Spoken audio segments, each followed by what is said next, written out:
Hello everyone, this is Sachin Modi और एक बार फिर से मैं आप सभी का यहां पे वेलकम करता हूं हमारे आज के इस very very very special session में। अगर आप ये जानना चाहते हैं कि आईबीपीएस पीओ 2023 का पैटर्न क्या है, इसके ट्रेंड क्या रहे हैं, लास्ट ईयर में कितनी वैकेंसीज आई हैं और इसके कट ऑफ क्या रही है, अगर इन तीनों चीजों के बारे में आप जानना चाहते हैं तो यह वीडियो आपको लास्ट तक देखना होगा। मैं जानता हूं आपका समय बहुत कीमती है, इसीलिए मैं आपका ज्यादा समय नहीं लूंगा और सीधे डायरेक्टली जो बहुत ज्यादा जरूरी चीजें हैं उसके ऊपर मैं चर्चा करने वाला हूं। तो यह ध्यान रखिएगा, अगर आपका फोकस आईबीपीएस पीओ 2023 है तो आज के सेशन में जो भी चीजें मैं आपके लिए लेके आया हूं ये बहुत ज्यादा इंपॉर्टेंट है, इसे अच्छे से समझिएगा और इसका एनालिसिस कीजिएगा। तो अगर मैं यहां पे सबसे पहले बात करता हूं तो मैं सबसे पहले बात कर रहा हूं हमारे एग्जाम पैटर्न की। देखिए, बहुत सारे बच्चे ऐसे हैं जो आईबीपीएस पीओ जैसे एग्जाम्स को देना चाहते हैं पर उन्हें यह नहीं पता कि प्रीलिम्स के अंदर क्या एग्जाम पैटर्न है और मेंस का क्या एग्जाम पैटर्न है। तो एक बार हम 1 मिनट के अंदर इसे देख लेते हैं। इंग्लिश के अंदर आपके नंबर ऑफ क्वेश्चन जो होते हैं वो 30 होते हैं, 30 नंबर का होता है, 20 मिनट का आपको टाइम मिलता है। 20 मिनट ही मिलेगा, 20 से ऊपर 1 सेकंड नहीं मिलेगा। इसी तरीके से मैथ्स और रीजनिंग में आपके 35 क्वेश्चंस होंगे और आपके पास जो है मार्क्स भी 35 होंगे और टाइम आपको 20 मिलेगा। तो 1 घंटे में यानी 60 मिनट के अंदर आपके पास 100 क्वेश्चंस होंगे और आपको उनमें से सही क्वेश्चंस करेक्ट करके आगे बढ़ना है। जो आपको क्वेश्चन आते हैं वो आप करेंगे और आप आगे बढ़ेंगे। अगर मैं बात करता हूं मेंस एग्जाम की, तो मेंस एग्जाम का हमारा कुछ एग्जाम पैटर्न इस तरीके से होगा। आप देखिए, आपके पास रीजनिंग और कंप्यूटर के जो नंबर ऑफ क्वेश्चंस है वो 45 होंगे, 60 मार्क्स होंगे। इंग्लिश हिंदी दोनों के अंदर पेपर आपके पास आएगा और वो प्रीलिम्स में भी आपके ऐसा ही होगा। केवल इंग्लिश के पेपर को छोड़ के मैथ्स और रीजनिंग जो है आपका इंग्लिश और हिंदी दोनों में आता है और ये आपके पास 60 मिनट का वक्त होगा। सेम इसी तरीके से इंग्लिश लैंग्वेज, मैथ्स और आपका जनरल इकोनॉमिक्स, ये 4 सेक्शन होंगे जिनके नंबर ऑफ क्वेश्चंस यहां पे है, नंबर ऑफ मार्क्स यहां पे और टाइम जो अलोकेट किया जाएगा वो यहां पर है। तो इस तरीके से आप ये देख रहे होंगे कि आपको टोटल 3 घंटे का वक्त मिलेगा। टोटल नंबर ऑफ क्वेश्चन 155 होंगे और मार्क्स आपके पास 200 होंगे। तो जैसे ही आप एग्जाम के अंदर आपका मेन एग्जाम आपके चारों सेक्शन करते हैं, 1 2 3 4 खत्म करते हैं, उसके बाद आपका इंग्लिश लैंग्वेज का एक और पेपर होता है। क्योंकि ये पीओ का पेपर है तो पीओ के अंदर ही आपके हमेशा लेटर राइटिंग या ऐसे आएगा। क्लैरिकल के अंदर ऐसा नहीं होता है, इस चीज को अपने दिमाग में रखिएगा। तो ये जो होगा इसके अंदर नंबर ऑफ क्वेश्चन 2 होंगे और 25 नंबर का ये होगा, इंग्लिश में होगा और 30 मिनट का आपको वक्त मिलेगा। तो ये आपका हो गया प्रीलिम्स का एग्जाम पैटर्न और आपके मेंस का एग्जाम पैटर्न। तो पहली चीज आपने इसका स्क्रीनशॉट ले लिया होगा, तो ये चीज बिल्कुल क्लियर हो गई आपको। अब बात आती है आगे की।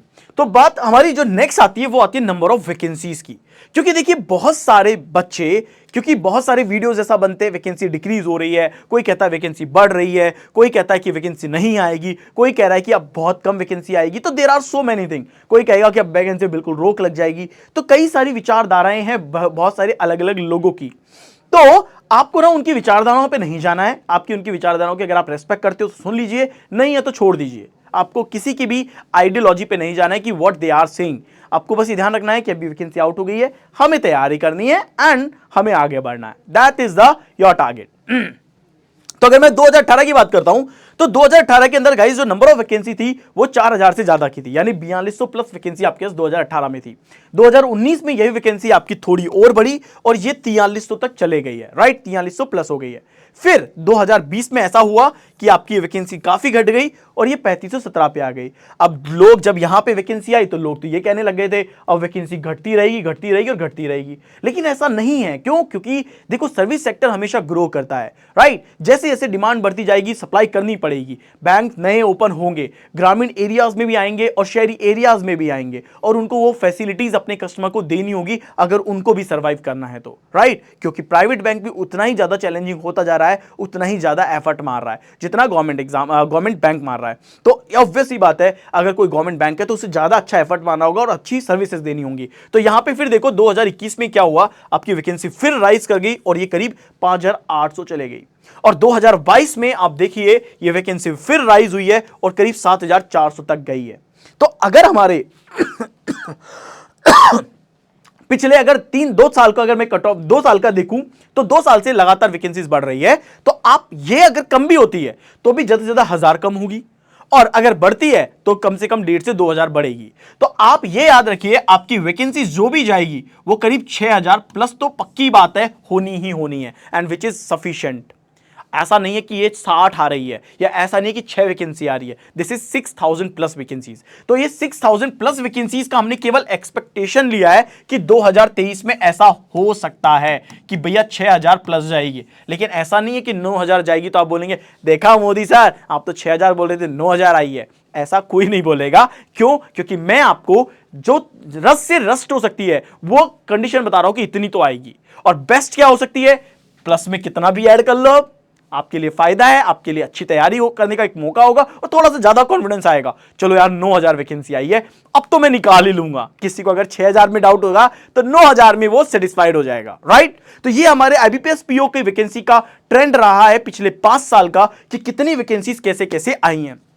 अगर मैं यहां पे बात करूं तो कट ऑफ के लेके, क्योंकि यहां पे बात यह आती है सर कट ऑफ क्या था, तो मैं यहां पे जो कट ऑफ शेयर कर रहा हूं वो काफी सारी चीजों का शेयर कर रहा हूं, बड़े ध्यान से देखिएगा।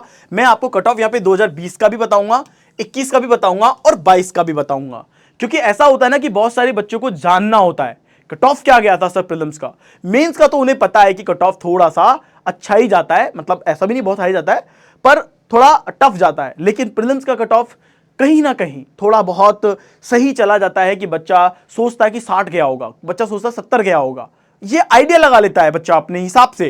वो ये नहीं चेक करता कि यार गूगल है, सब कुछ एप्लीकेबल है, मतलब सब कुछ एक्सेसिबल है, आराम से जाके देख लूं। पर वो अंदाजा लगाना शुरू कर देता है और कोई ने कह दिया 60 गई थी, भले उसने भी नहीं देखा हो, बस वो मान लेता 60 गई थी। मैं आपको यहां पे फैक्ट दिखा रहा हूं, डेटा दिखा रहा हूं। तो देखिए, अगर जनरल की कट ऑफ की बात करेंगे तो 2020 में ये 58 गया था, इसके बाद 21 के अंदर ये 50 ही आ गया, और 22 में फिर ये क्या आ गया 49.75 आ गया। आप देखो कट ऑफ गिरा है, 100 में से 49 आ रहा है, बच्चा सेलेक्ट हो रहा है।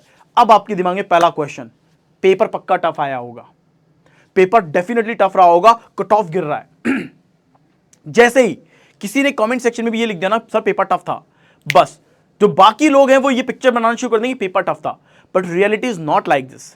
पेपर अगर आप मेमोरी बेस जाके देखेंगे तो आपको ये लगेगा कि आप आराम से 60 तक स्कोर कर रहे हो, आप आराम से 55 स्कोर कर रहे हो करेक्ट करके। पर क्यों कट ऑफ इसलिए जाता है, क्योंकि जो बच्चों में ना एक होड़ बनी होती है ज्यादा क्वेश्चन सॉल्व करने की, उनमें एक डर होता है कट ऑफ हाई जाएगा मुझे ज्यादा अटेम्प्ट करना है, कट ऑफ हाई जाएगा मुझे ज्यादा अटेम्प्ट करना है। और इसके चक्कर में वो क्या करते हैं, जिन क्वेश्चन को उन्हें स्किप करने की ट्रेनिंग दी जाती है कि भाई प्रीलिम्स के अंदर टाइम तुम्हारे पास सफिशिएंट है, तुम्हें बहुत सही क्वेश्चन को चुन करके सॉल्व करना होता है, वो ट्रेनिंग भी भूल जाते हैं और वो तो सब करने में लग जाते हैं। कुछ को वो 50% श्योर होते हैं तो भी आंसर करेंगे, किसी में वो 99% श्योर है वो भी आंसर करेंगे, और 100% वाले तो वो करते ही करते हैं। और इसकी वजह से ना ये बहुत बड़ा नुकसान होता है उन बच्चों को, क्योंकि क्या होगा, नेगेटिव करोगे मार्क्स कटेंगे, कहां से कटेंगे, तुम्हारे सही वाले में से कटेंगे, बगल वालों में से नहीं कटेगा, है ना। तो ये कट ऑफ है, इस कट ऑफ को आराम से देखिएगा। You can take a screenshot, आप स्क्रीनशॉट ले सकते हैं, it is also available on Google, ये गूगल पे भी अवेलेबल है, आराम से आप इसी कट ऑफ को चेक कर सकते हैं। अगर मैं बात करूं तो एक ग्राफ के फॉर्म में भी बताया गया है, वो मैंने 3 साल का बताया, यहां पे मैंने 19 का भी रखा है, 20 का भी रखा है, 21 का भी रखा है और 22 का भी रखा है। So these are the cut off. ये कट ऑफ है दोस्तों जो आप आराम से इसे अच्छे से देख सकते हैं, इसका स्क्रीनशॉट ले सकते हैं, ताकि ये चीजें मैं आपको इसलिए बता रहा हूं ताकि आपको सब कुछ क्लियर रहे कि भैया ठीक है मेरा एग्जाम पैटर्न ये है, नंबर ऑफ वैकेंसीज इतनी एक्सपेक्टेड है, कट ऑफ इतनी जा सकती है ना, और ये कट ऑफ है, साफ साफ पता लग रहा है पिछले सालों की कट ऑफ क्या है। तो ये चीजें आपको ध्यान रखनी है। अगर इन चीजों का ध्यान रख के अगर आप आईबीपीएस पीओ जैसे एग्जाम की तैयारी करते हो तो विश्वास मानिए आप इस एग्जाम के लिए या इस एग्जाम को क्रैक करने के लिए एकदम सही कैंडिडेट है। आपको बस ये स्ट्रेटजी यूज करनी है कि मेरे को पहले पूरी तैयारी करनी है, उसके अकॉर्डिंग मुझे आगे मूव ऑन करना है, मुझे मॉक लगाने हैं, एक सही मेंटोर, एक सही टीचर की आपको गाइडेंस की चाहिए, और फिर आपको ये अपने यहां विश्वास होगा I am the right candidate for the bank who choose. ध्यान रखिएगा, ओके। तो इतना ही मैं इस सेशन में रखता हूं, और दोस्तों अगर आज सेशन पसंद आया तो बिल्कुल you can hit the like button, share कर सकते हैं, सब्सक्राइब कर सकते हैं। I am sorry. और अगर कोई भी क्वेरी हो तो आप कमेंट जरूर करें। Thank you.